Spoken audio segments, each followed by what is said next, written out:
Hello, this is Mike Callahan with the Watchman News. It is November 24th, 2014.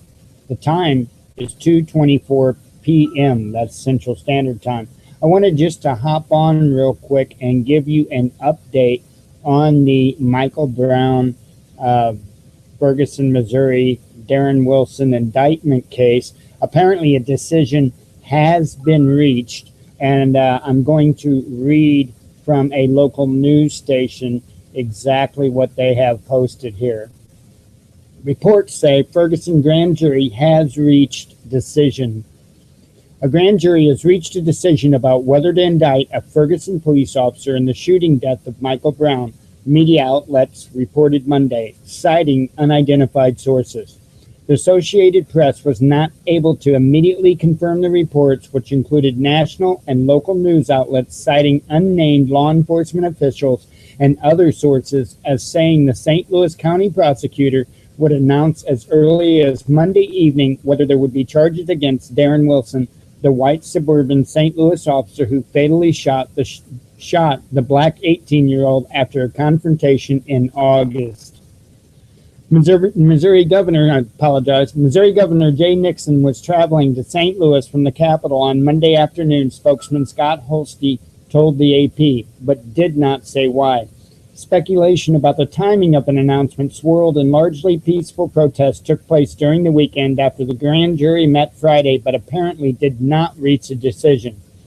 Now, I want to throw in there, I do believe they did reach a decision, and the reason I say that is because they had canceled schools for the local school districts on today and tomorrow. Of course, they had Wednesday, Thursday, and Friday off for Thanksgiving, but they were supposed to give the schools 48-hour notice, so I believe they actually did reach their decision on Friday.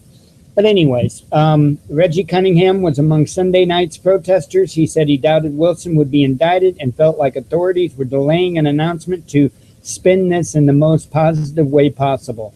The more that they drag this out, the angrier people are going to be, said Cunningham, 30, of St. Louis. The shooting triggered riots and looting during the summer, and police responded with armored vehicles and tear gas.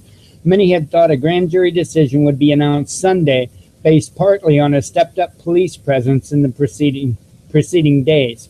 The St. Louis County prosecutor Bob McCullough's office has said he expected a decision to mid to late November, but it was ultimately not in his control. Wow, some of this is rough to read. The 12-person grand jury deliberates in secret and sets its own schedule depending upon when the members are available. Benjamin Crump, an attorney for Brown's family, said Sunday that they were frustrated the prosecutor did not charge Wilson himself or suggest a charge to grand jurors. As it is, you don't have any direction. You're just putting all the evidence out there and you're going to let them figure it out and they can make up their own minds, Crump said. You know, it just boggles the mind why he thinks this is fair. It's not uncommon for deliberations to take a while in complex cases when self-defense is alleged or when there are two widely conflicting versions, according to Cole County prosecutor Mark Richardson, who is not involved in the Ferguson case. Sunday would have been an opportune time to minimize disruptions from protests, since schools and governments are planning only a partial holiday work week. Washington University law professor Peter Joyce said that Monday or Tuesday would make sense. During Sunday's church services, some pastors encouraged their flocks not to fret. The Reverend Freddie Clark of Shalom Church in Florissant told the mostly black interdenominational congregation that justice will be served, no matter how the decision goes, because God will take care of it. Meanwhile, daily protests continue.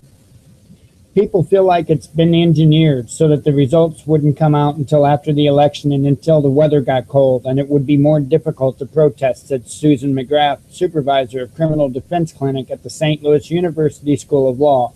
It's really adding fuel to the fire. And I have to agree with that statement. I totally agree with that statement. To be honest, I think they've known the answer for quite some time. So let's see what happens. There's been a lot going on here lately. There's been a lot of other police-involved shootings, including a 12-year-old boy. I believe that was in Ohio. I'll make sure to grab that for the news tonight. I wanted to just hop on here. I wanted to get this out there, let you guys know this is where we stand. There is no word yet on what that decision is.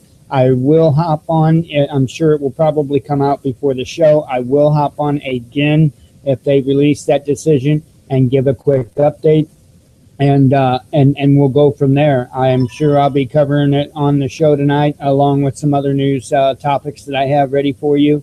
And that's what I have for you for now. So there you have it. May God be with you. May He walk with you. Be one with your spirit. I love you all. Hang in there. It's going to be a rough ride.